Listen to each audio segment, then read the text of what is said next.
ایک نوجوان ہمارا تبلیغی دوست گلاسگو میں رہتا تھا، وہ بیمار ہو کے ہاسپٹل گیا ہے، تو اس کی جو اٹینڈنٹ نرس تھی اس نے 3-4 دن کے بعد کہا کہ آپ مجھ سے شادی کریں گے؟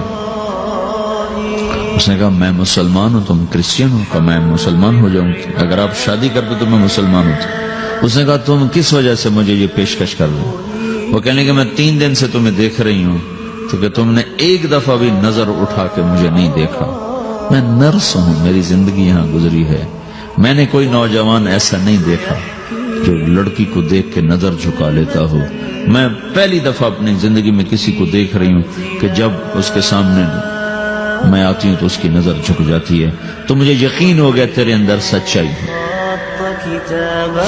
وہ مسلمان ہو گئے، اس نے آگے کتنی بچیوں کو مسلمان کیا۔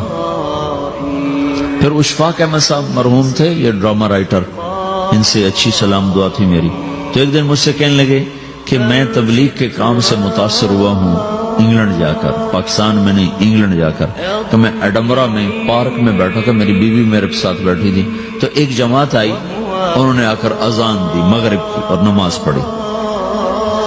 نماز کے بعد 13-14 لڑکیاں بھاگ کے آگے آئیں ان سے بات کرنے کے لیے، تو میں نے بیوی سے کہا آؤ سنو یہ کیا کہنے کہتے ہیں، تو کہا ہم دونوں بھی پہنچے، تو جس نے جماعت کرائی تھی نا اس کو ایک لڑکی آگے بڑھ کے کہتی آپ کو انگلش آتی؟ کہی آتی ہے۔ کہی آپ نے کیا کیا ہے؟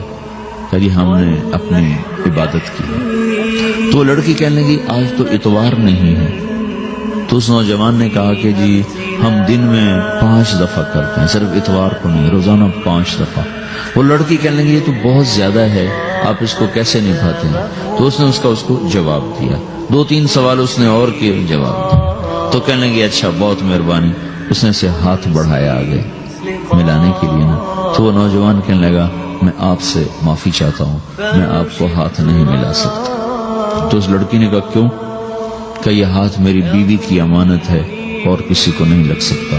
تو لڑکی کھڑی تھی، وہ زمین پہ گر گئی، صرف اس بہت وہ زمین پہ گر گئی، کھڑے کھڑے وہ زمین پہ گر گئی، اور وہ بچوں کی طرح رونے لگی پھوٹ پھوٹ کے، اور کہنے لگی وہ لڑکی کتنی خوش قسمت ہے جس کے تم خامد ہو، کاش یورپ کے مرد بھی ایسے ہی ہوتے۔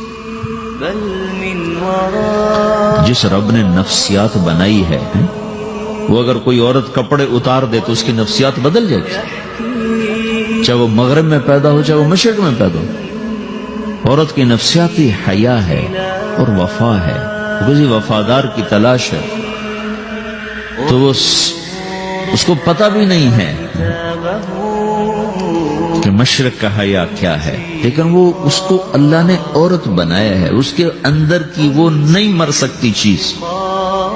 کاش یورپ کے مرد بھی ایسے ہوتے۔ اور آنسو پوچھتی ہوئی وہاں سے اٹھ کے چل دی۔ تو اشفاق صاحب مرحوم کہنے لگے میں نے اپنی بیوی سے کہا بانو آج وہ تبلیغ ہوئی ہے کہ لاکھوں کتابیں بھی چھپ جاتی، وہ کام نہ ہوتا جو یہ نوجوان اپنے عمل سے کر لیا۔ تو میرے عزیزو کٹی پتنگ نہ بنو، اپنی کٹی پتنگ کی منزل کوئی نہیں رہتی۔ اللہ اس کے رسول کے ہاتھ میں اپنے ڈور دے کے چلو، اللہ اس کے رسول کی غلامی میں اپنے آپ کو چلاؤ تو اللہ تمہیں بھاگ لگائے، عزت بھی دے گا۔ اپنی منمانی میں کوئی راحت نہیں، اللہ کی قسم کوئی راحت نہیں۔ 6 بر اعظم پھر کے تمہیں بتا رہے ہیں کہ جو اپنی ترتیبوں پر چلنے والوں کہ دکھ آپ لوگ اندازہ نہیں لگا سکتے۔